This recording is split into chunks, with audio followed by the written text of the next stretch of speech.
Assalamualaikum sedulur semuanya, selamat malam.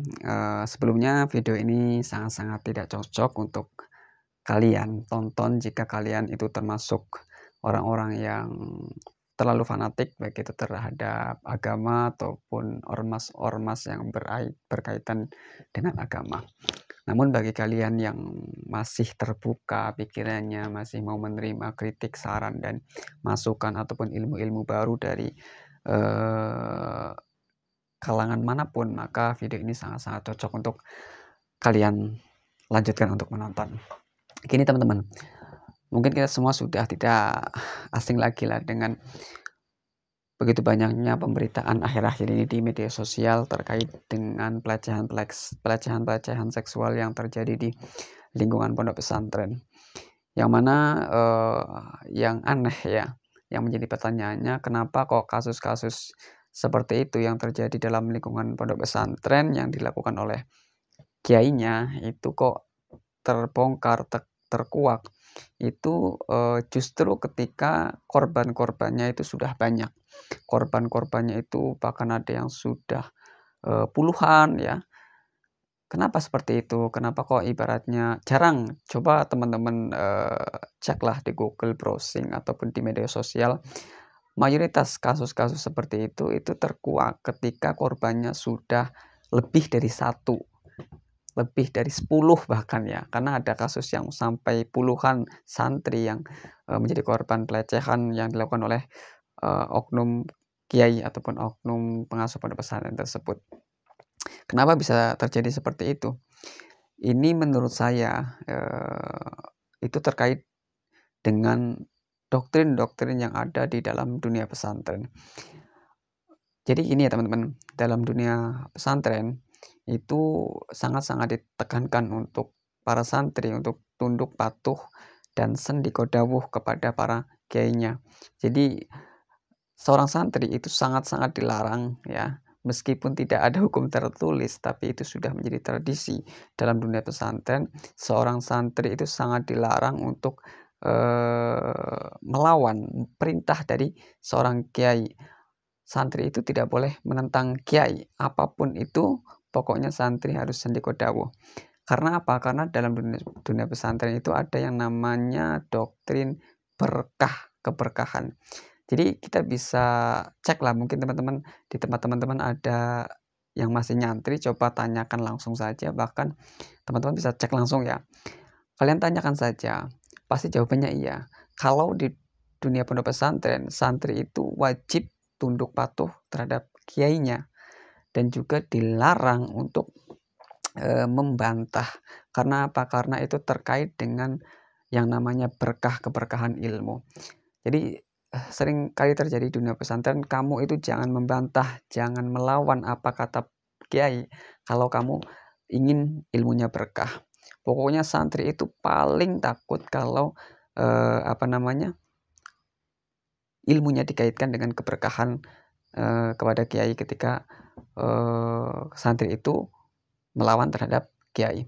Lah itulah kenapa banyak santri-santri yang menjadi korban dari pelecehan itu mayoritas bungkam, tidak mau speak up. Ya, itulah juga kenapa mayoritas kasus-kasus seperti itu terkuak justru ketika korbannya sudah banyak. Karena misal mungkin gini, analoginya gini, mungkin kalau korbannya 1 atau 2 atau 3 itu mereka yang menjadi korban ini masih takut semuanya lah ya, nggak berani speak up karena ya itu terkait dengan doktrin harus tunduk patuh kepada kiai, harus niko dawuh dan juga berkaitan dengan itu tadi keberkahan ilmu. Kalau berani speak up, berani berbicara kepada publik, maka ya itu ancamannya adalah ketidakberkahan ilmunya. Itulah yang paling ditakuti oleh santri ketika ketidakberkahan ilmunya. Namun lain cerita ketika mungkin korbannya sudah sampai puluhan, ada yang 40, ada yang 10 dan lain sebagainya, pasti salah satu di antara mereka itu pasti ada yang berani speak up. Nah, maka dari itu kebanyakan kasus yang terjadi di dunia pesantren terkait pelecehan itu terkuak justru ketika korbannya sudah banyak, lebih dari 1, 2, dan 3 lah, bahkan sampai puluhan. Itu baru terkuak karena pasti ketika banyak korban otomatis lebih banyak orang-orang yang berani untuk speak up, beda dengan ketika korbannya itu sedikit. Jadi gitu teman-teman. Jadi salah satu doktrin yang mungkin menurut saya pribadi ini sangat menakutkan di dunia pesantren karena ya itu ketika ada santri ingin berbeda argumen, berbeda pandangan kepada kiainya, itu gak ada yang berani. Baik dalam masalah ilmu, misalkan ada punya pandangan tertentu, itu gak berani berbeda. Karena itu terkait dengan doktrin ketidakbermanfaatan ilmu, kemudian berkaitan dengan doktrin harus santri itu tunduk patuh kepada kiai dan lain sebagainya. Ini dalam dunia pesantren sangat-sangat ditekankan sekali, dan saya pribadi pernah dulu mondok lah ya juga seperti itu. Namun bedanya karena saya itu termasuk orang yang apa ya, yang jiwanya itu tidak mudah dikendalikan, ya saya tetap ketika ada yang menurut saya tidak pas, ya saya tidak tunduk patuh secara membabi buta.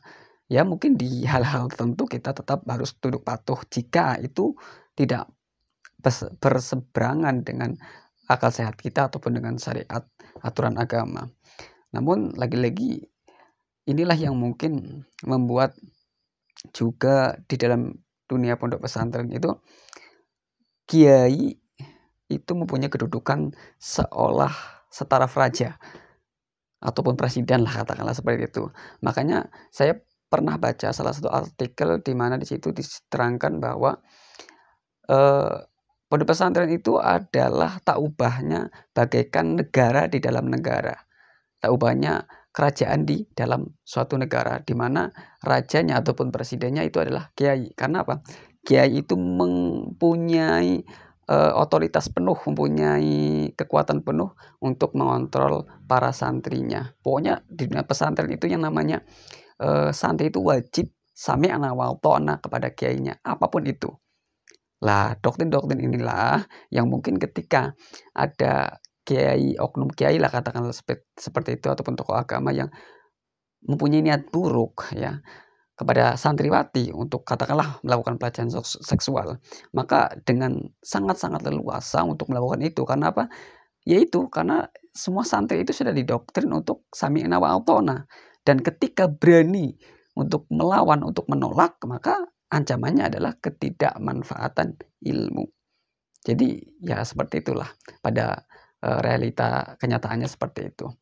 Ini sih menurut pandangan saya, menurut pendapat saya tentang mengapa kok akhir-akhir ini banyak sekali kasus-kasus pelecehan dalam dunia pondok pesantren. Salah satunya yaitu terkait dengan doktrin seorang santri harus tunduk, manut, miturut, sami'na wa ata'na terhadap kiai. Dan ketika berani melawan, berani menolak, berani berbeda pandangan, maka ancamannya adalah ketidakmanfaatan ilmu. Ya mungkin seperti itu teman-teman, menurut pandangan saya. Mungkin teman-teman punya pandangan yang berbeda, ya silahkan saja. Sekali lagi saya tidak punya maksud untuk menjelekkan pondok pesantren. Saya sendiri pernah mondok, tapi ya ada hal-hal yang perlu kita kritisi, ada hal-hal yang perlu kita benahi dalam sistem pondok pesantren yang mungkin sudah misalkan tidak sesuai dengan perkembangan zaman ataupun mengandung kemadorotan yang saat ini bisa kita saksikan bersama. Sekian, terima kasih buat teman-teman semuanya. Sekali lagi saya membuat konten seperti ini hanyalah untuk edukasi, untuk saling berdiskusi, yang pada akhirnya adalah untuk kemanfaatan kita bersama, untuk menambah wawasan kita bersama, bukan untuk saling merasa benar sendiri dan lain sebagainya. Sekian, terima kasih teman-teman, selamat malam. Semoga kita semua selalu senantiasa dalam lindungan Tuhan dan juga selalu senantiasa mempunyai pemikiran yang luas dalam ilmu pengetahuan.